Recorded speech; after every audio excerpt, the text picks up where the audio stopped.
কেমন আছো সবাই? আশা করি ভালোই আছো। তো আজকের ভিডিওটা অবশ্যই বুঝতে পারতেছো যে এখানে লেখা আছে যে ডোমেইন নির্ণয় নিয়ে করতেছি, অর্থাৎ আমরা নবম দশম শ্রেণীর উচ্চতর গণিতের সেট অফ ফাংশনের একটা টপিক হচ্ছে যে ডোমেইন নির্ণয় করা ফাংশনের। তো এখানে আমি কয়েকটা ফাংশন অলরেডি লিখে রাখছি, যে এই একটা ফাংশন, এই একটা ফাংশন আর এই একটা ফাংশন। একটা হচ্ছে সাধারণ, এখানে কোনো সাধারণ একটা ফাংশন, এখানে কোনো ভগ্নাংশ নাই। দ্বিতীয়টা হচ্ছে ভগ্নাংশের ফাংশন, তৃতীয়টা হচ্ছে বর্গমূলের ফাংশন। তো আমি এই অঙ্কগুলো করার আগে আমি কয়েকটা টপিক আগে বলে রাখি, বা এটা জানা জরুরি, না হলে অঙ্ক বুঝতে সমস্যা হবে। তো প্রথমে আমাদের বুঝতে হবে যে সংখ্যা রেখা সম্পর্কে। সংখ্যা রেখা না বুঝলে আমরা হয়তো এই অঙ্কটা করাই পসিবল না।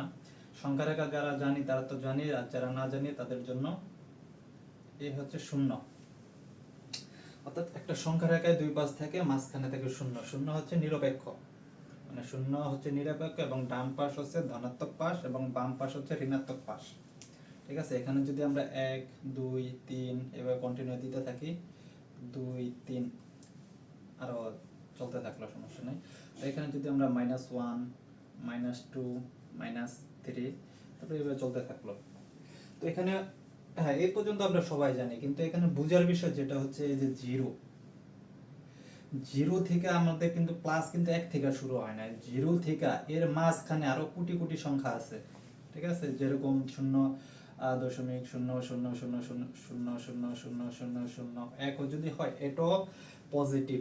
অর্থাৎ আমরা যদি 0 থেকে 1 মিলিমিটার ওই পাশে যাই, ডান পাশে যাই, সেটাই পজিটিভ, এটা ধরতে হবে, এটা ধনাত্মক সংখ্যা।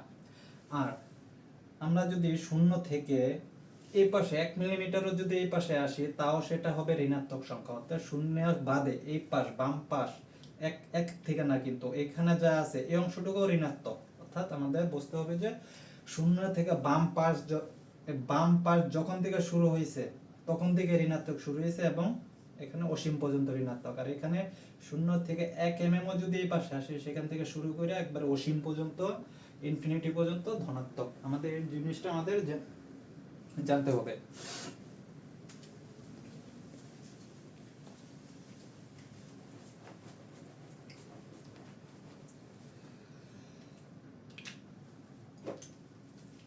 আরেকটা বিষয় হচ্ছে যে আমরা এই যে ভগ্নাংশ জাতীয় যে ফাংশনগুলো ডোমেন ও রেঞ্জ নির্ণয় করব, সেগুলোর জন্য অবশ্যই আমাদের মনে রাখতে হবে ভগ্নাংশের নিচে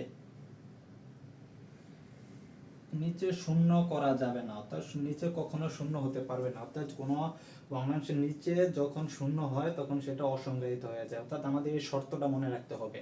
আরেকটা শর্ত হচ্ছে রুট ওভারের নিচে, রুটের নিচে কখনো ঋণাত্মক হতে পারবে না। অর্থাৎ কোন সংখ্যা বর্গমূলের নিচে কখনো ঋণাত্মক মান আসতে পারবে না, যেমন -a।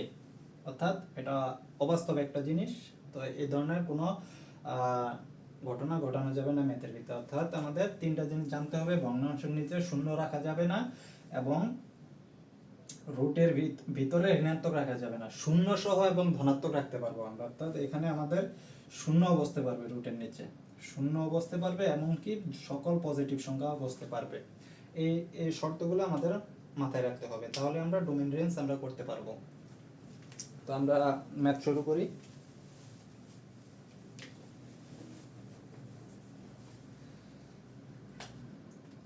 আমাদের প্রথম ফাংশনটা হচ্ছে এটা। এখানে বলা হচ্ছে function of x equal to 5x plus 9। এটা ডোমেইন নির্ণয় করতে বলছে। তো আমরা শুরুতে কিভাবে লিখব? এটা বিলংস টু r হবে, তো এটাই ভাবে না, এটা আমরা ডাইরেক্টলি লিখতে পারি। এখন এটা সকল বাস্তব সংখ্যার জন্য সংজ্ঞায়িত। এখানে আমরা যাই বসাই না কেন, আমরা যে সবসময় যে কোনো একটা মান পাবোই। এখানে আমরা যাই বসাই, তার মানে এটা ডোমেইন হচ্ছে, এটাকে এটা বড় করে করার কিছু নাই, এটা ডোমেইন সকল বাস্তব সংখ্যা।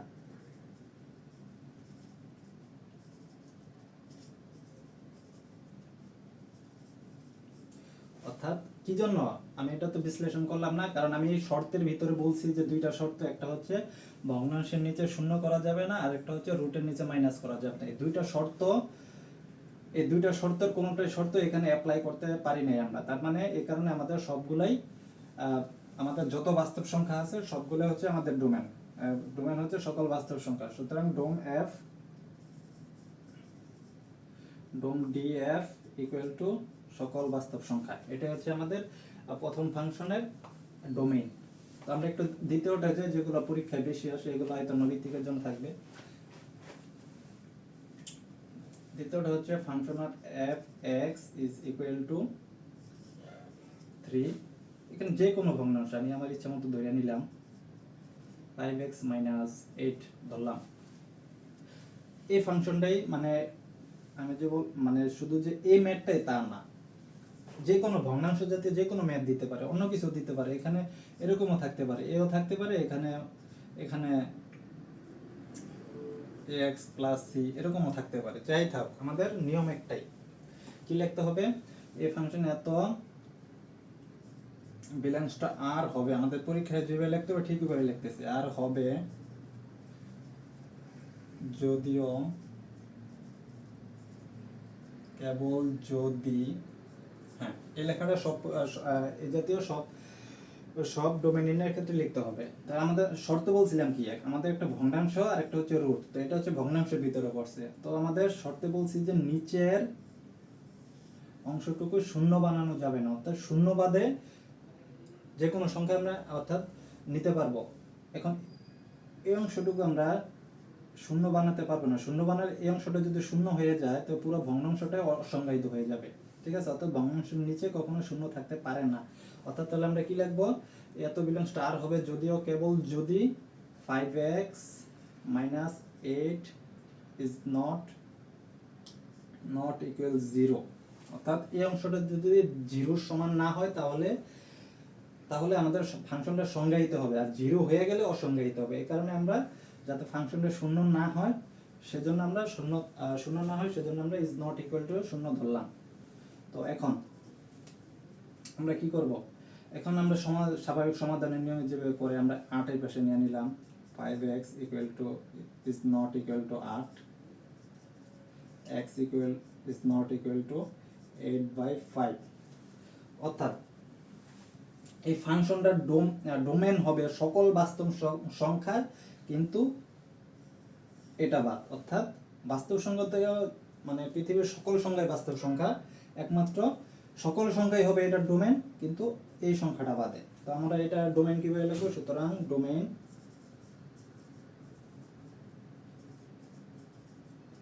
is equal to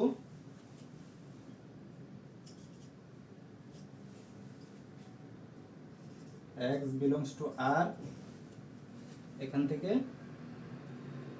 বাদ হবে 8/5, অর্থাৎ এটা হচ্ছে আমাদের ডোমেন, ঠিক আছে? এটা হচ্ছে আমরা ভগ্নাংশের ডোমেনগুলো এভাবে করতে পারি। এটা জাস্ট একটা एग्जांपल দিলাম, অর্থাৎ ভগ্নাংশ জাতীয় যত ম্যাথ আছে ডোমেন নির্ণয় সব সেম। তো আমরা পরেরটা চলে যাই। বর্গ লাস্টের যে অঙ্কটা ছিল fx = (x - 8) এর ডোমেন নির্ণয় করা। তো এটা আমি যে শর্তগুলো দিয়েছিলাম কোন শর্তের ভিতরে পড়ে? আমাদের এটা 2 নাম্বার শর্তে পড়ে যে বর্গমূলের ভিতরে কখনো ঋণাত্মক মান হতে পারবে না, শূন্য হতে পারবে এবং অন্যান্য যত ধনাত্মক সংখ্যা আছে সব হতে পারবে। তার মানে এই মানটা ঋণাত্মক হতে পারবে না। অর্থাৎ আমরা পরীক্ষার খাতায় কিভাবে লিখব? belongs to r হবে যদিও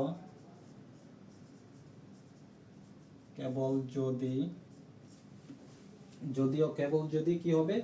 এই অংশটুকু ভিতরের অংশটুকু ঋণাত্মক হতে পারবে না। অর্থাৎ তাহলে শর্তটা কি লিখতে হবে?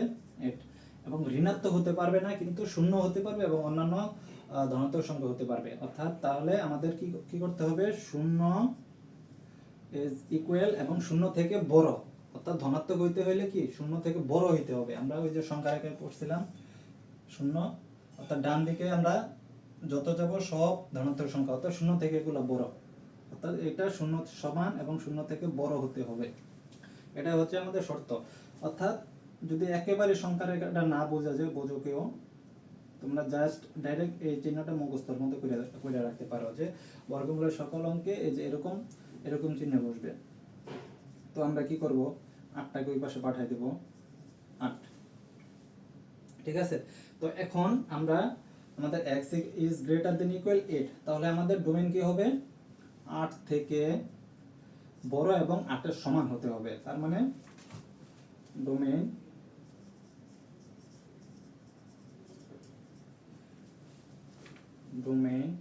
is df is equal x as that x 8, এটা হচ্ছে আমাদের ডোমেইন। ঠিক আছে, হ্যাঁ এটা হচ্ছে আমাদের ডোমেইন। অথবা আমরা এটাকে এইভাবে লিখতে পারি, আর যদি আমরা এইভাবে লিখি, এটাকে অন্যভাবে লেখা যায় যে 8 সহ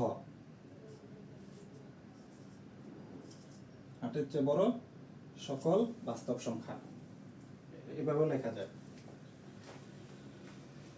অর্থাৎ আমি যে উদাহরণগুলো দেখাইলাম এগুলা কি বলে, যে জাস্ট একটা স্যাম্পল। অর্থাৎ এই জাতীয় সকল অঙ্ক এক নিয়মের, জাস্ট ক্যালকুলেশনটা, যোগ বিয়োগটা, গুণ ভাগটা, ওটা সংখ্যা অনুযায়ী পরিবর্তন হইব, এতটুকুই। ধন্যবাদ।